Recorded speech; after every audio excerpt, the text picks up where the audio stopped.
سلامونه ملګرو په هانګ سوپر 6 کې د پاکستان لوبډلې انډیا ته یو ډېر غټ شکست ورکړی دی. مکمل سکور کارډ در سره شریکوم. 120 رنزونه ټارګټ د انډیا لوبډلې پاکستان ته په شپږ اورونو کې ورکړو چې دغه ټارګټ ورپسې د پاکستان لوبډلې صرف په 15 اورونو کې مکمل کړی دی. آصف علي پکې حد بیټینګ کړی دی.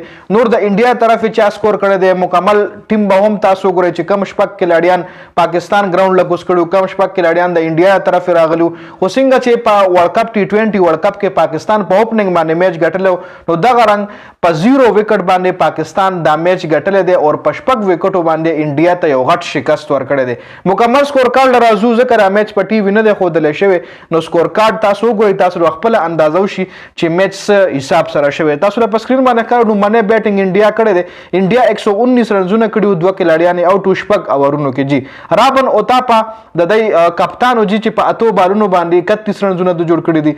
بهارت چپلی په 16 بالونو 53 رنزونه جوړ کړي دي. کیدار جادو 3 بال 8 رنزونه، منوج تیواری 7 بال 17، سټوارټ بینی 2 بال 4 چې 50 رنزونه د ما خیال د دې ټورنمنت دا رول چې 50 رنزونه یو کلاډي زیات سکور وکړي نو هغه ریټایرډ کیږي. نو دلته هم بهارت چپلی چې کوم د په 16 بالو 53 رنزونه کړي دی ریټایرډ شوی دی. دغه رنګ آصف علي هم چې کله 50 وکړه هغه ریټایرډ شو. د پاکستان له طرف عامر یامین یو اور کړی 27 رنزونه ورکړي دي. فهیم اشرف 2 اور 50 رنزونه، شهاب خان یو اور کې 73 رنزونه ورکړي، ټول نه بالنګ پکې شهاب کړی دی. حسین طلعت یو اور کې 14 رنزونه ورکړي دي. آصف علي 1 اور 19. لکه دا ډېرې وړې وړې باونډریانې وي، دلته دا 1 اور 20 او 1 اور 25 ډېر په اسانه باندې کیږي. بیا ورپسې د پاکستان لوبډلې بیټینګ وګورئ. محمد اخلاق 12 بال 40 رنزونه چې نټ آوټ پاتې شوی دی. آصف علي 14 بال 55 رنزونه چې دی ریټایرډ شوی دی. فهیم اشرف 5 بال 22 رنزونه کړي دي، نټ آوټ دی هم پاتې شوی دی.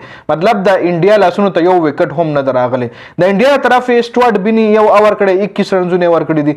کیدر جادو 1 اور 23 رنزونه، کیدار جادو. شهباز ندیم 2 اور 57 رنزونه، د ډېر زیات سو بالنګ کړی دی.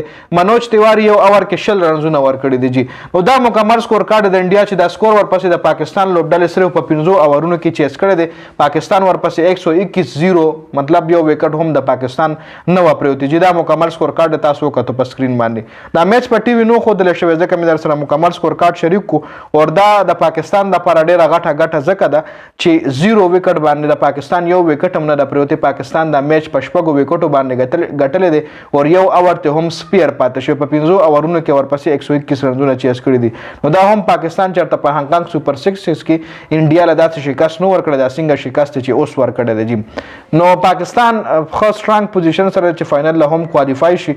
دروازې پکې ډېر زیات میچونه کېږي ځکه شپږ اوره میچ وي. شاټ وړوکی ټورنمنټ دی، 2-3 ورځو کې به ختمیږي. نیکسټ چې کوم د پاکستان نوي اپډیټس یې به در سره شریکوم. یو ای له پکې هم شکست ورکو. نو دا پاکستان او د انډیا د میچ مکمل سکور کارډ. د ویډیو کتلو زیاته مننه. والسلام.